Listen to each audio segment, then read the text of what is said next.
আল্লাহ রাসূল বলেছে দারিদ্রতা মানুষকে কাফেরের দিকে ধাবিত করে, দারিদ্রতা মানুষকে কাফের বানিয়ে ফেলে। তো সুতরাং আমরা বলি, আমরা সবসময় এমফেসাইজ করি যে গরিব থাকো, গরিব থাকো, টাকা পয়সা এত লাভ কি, দুনিয়া দুনিয়া করা দরকার না, আখিরাত করো না। ইসলামের যত বড় বড় ইবাদত আছে, সবচেয়ে বেশি বড় ইবাদত গুলো কিন্তু ধনীর জন্য। রোজা, এই তোমার কুরবানি কার জন্য? গরিবের জন্য। হজ কার জন্য? গরিবের জন্য। যাকাত কার জন্য? গরিবের জন্য। কার জন্য? ধনীর জন্য। আল্লাহ তাআলা কোরআনে বলেছে আকিমুস সালাত ওয়া আতুজ যাকাত, যাকাত আদায় করতে বলছে, যাকাত প্রদান করতে বলছে, যাকাত খাইতে বলে নাই। আর আমরা ইসলামটাকে বানাই নিয়েছি যে এটা গরিবের ধর্ম।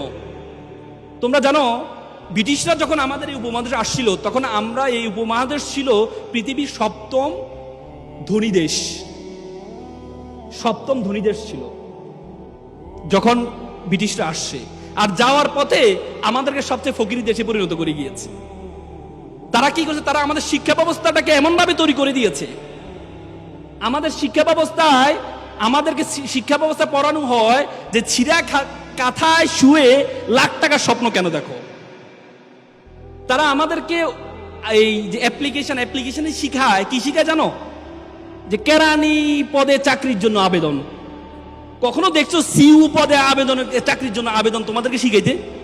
এমডি পদে আবেদনের চাকরি শিখাইতে? আমাদেরকে যে কেরানি পদে আবেদন। তার মানে ব্রিটিশরা আমাদের মাথায় ঢুকিয়ে দেয় তোরা ফকিরের জাতি, তোরা ফকিরের জাতি, তোরা চিন্তা করবি কেরানি পর্যন্ত, একটা প্রধান হওয়ার জন্য চিন্তা করবি না। আমরা সেই মেন্টালিটি নিয়ে আছি। বড় স্বপ্ন দেখতে পারি না, এমডি হব সে স্বপ্ন দেখতে পারি না, বড় ব্যবসায়ী হব স্বপ্ন দেখতে পারি না, সে স্বপ্ন দেখতে পারি না। এই জন্য তুমি যদি, আমি বিশ্ববিদ্যালয়তে বের হওয়ার পর আমার চিন্তা ছিল আমি চাকরি করব, সরকারি চাকরি করব। এরপর বললো না, সরকারি চাকরি করলে তো আমি তো অসৎ হইতে পারবো না, অসৎ হইতে পারবো না। আল্লাহর রহমতে আমি একটা স্বাধীন পেশায় আছি, স্বাধীন পেশা আছে। আমি যখন ওকালতি দিতে ঢুকি, প্রথম দিনে আমি স্যালারি পেয়েছিলাম 100 টাকা। একটা শুনানি করেছিলাম, জামিন করেছিলাম, সিনিয়র আমাকে 100 টাকা দিয়েছেন। এবং আমার বন্ধু যারা আছে তারা বিভিন্ন বাংলাদেশ ব্যাংক, বড় বড় ব্যাংক প্যানেল লয়ার হিসেবে ঢুকেছে, তাদের বেতন ছিল 70 থেকে 80 হাজার টাকা।